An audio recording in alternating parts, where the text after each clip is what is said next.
one of the most important things you will do in the dissertation process is also one of the first things you will do, and that's picking a topic.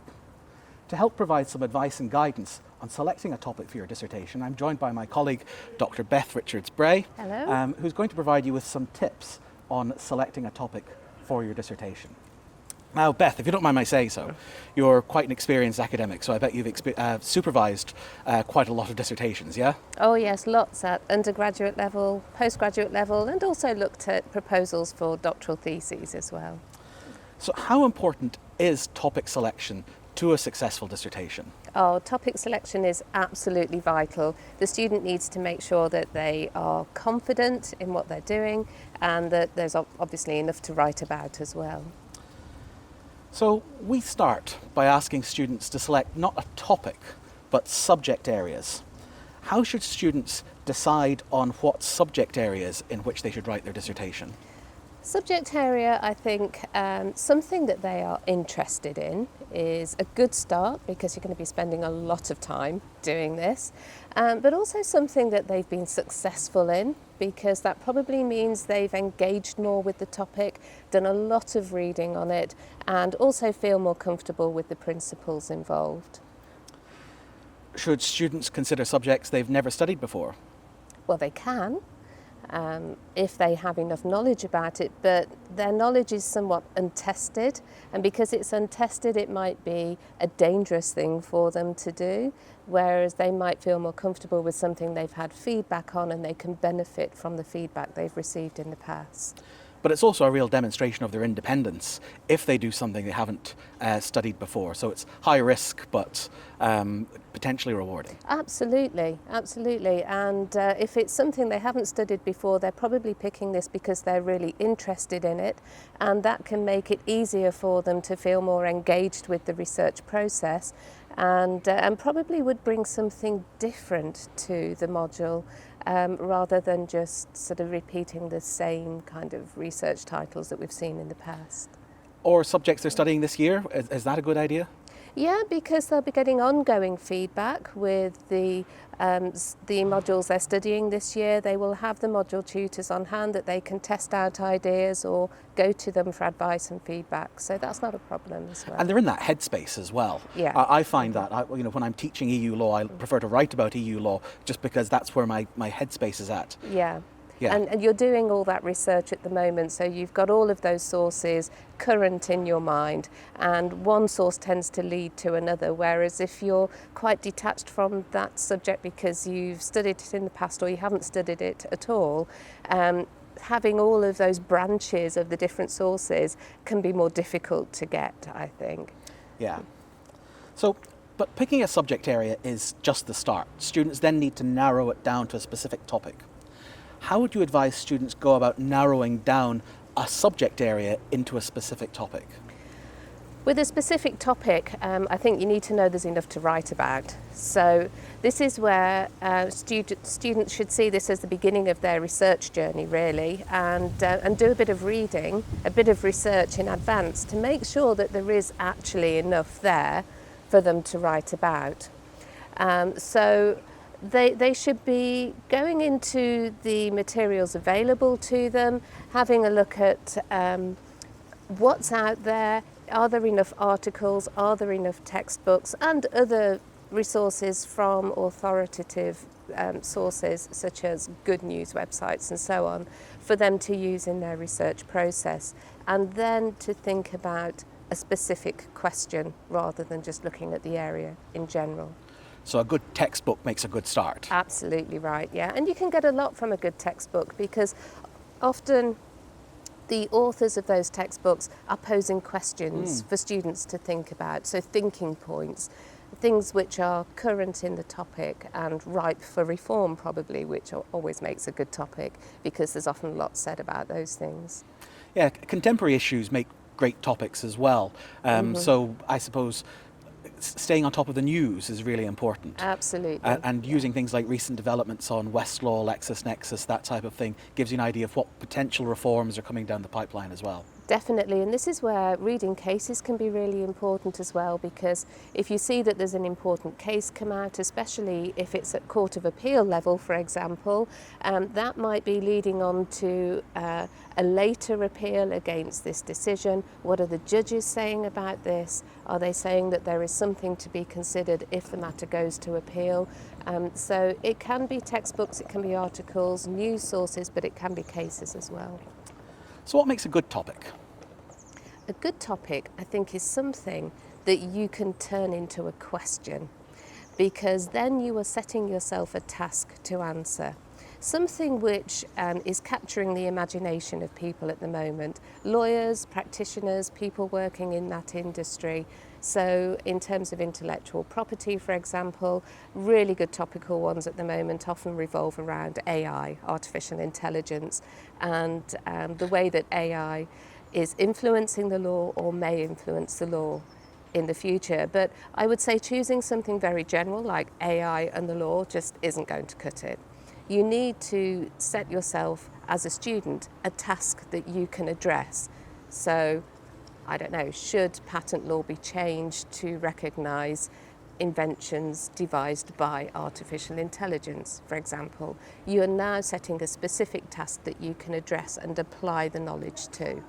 Well, we'll be looking at research methods in another one of these videos and in one of the lectures, but that will include talking about things like research questions, aims and objectives.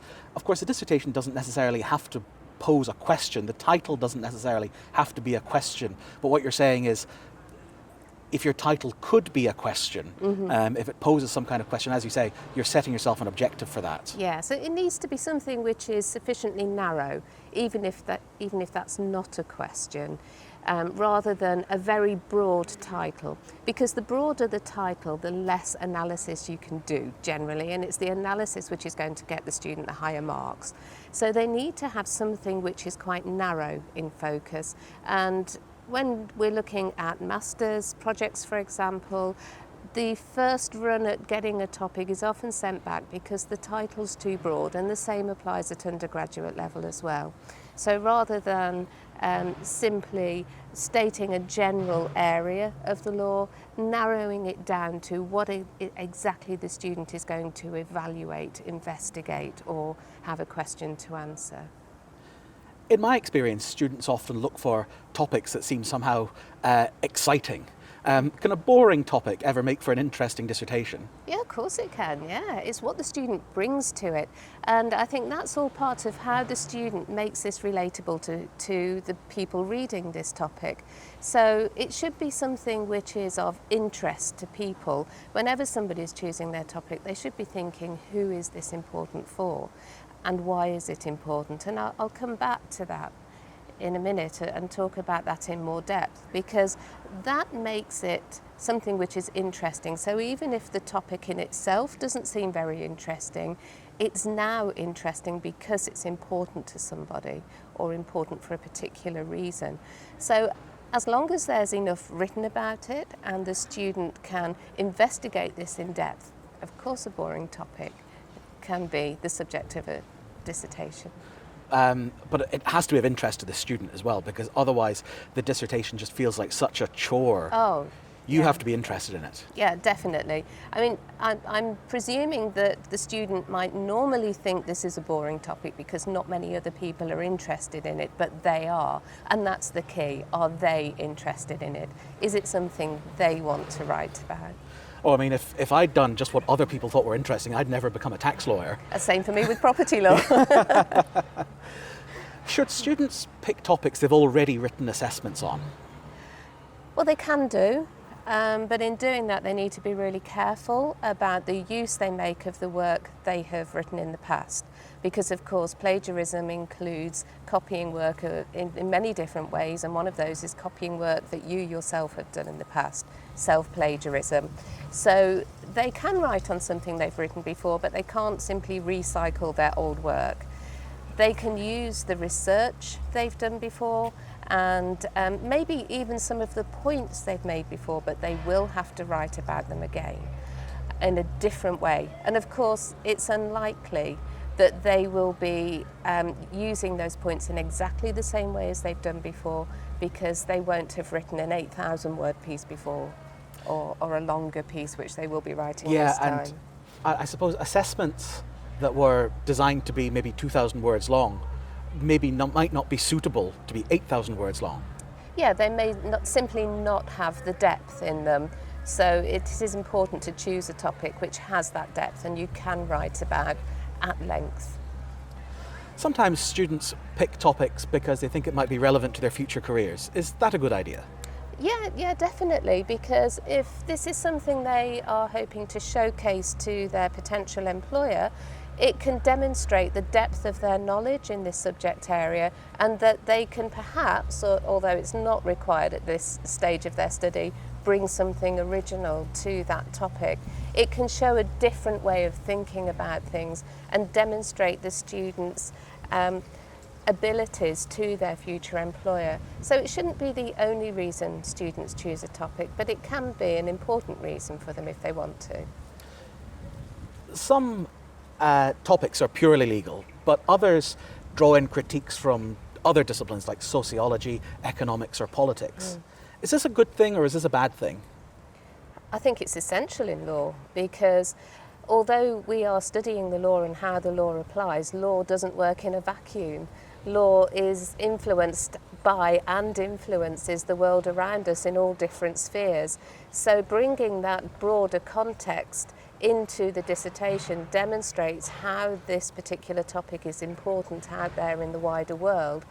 It means that the student might feel a little uncomfortable because they don't have the depth of knowledge in that particular area, and they will have to do some independent reading about that. But nevertheless, it does demonstrate that the student has that wider appreciation or maybe commercial awareness in terms of how this topic applies out in the wider world. So we've been talking a lot about what makes a good dissertation, or a good topic, but what makes a bad topic? A bad topic is one where there's not enough written for a student to be able to explain and then analyse in depth, because, as I mentioned earlier, the analysis is where the good marks are going to come from.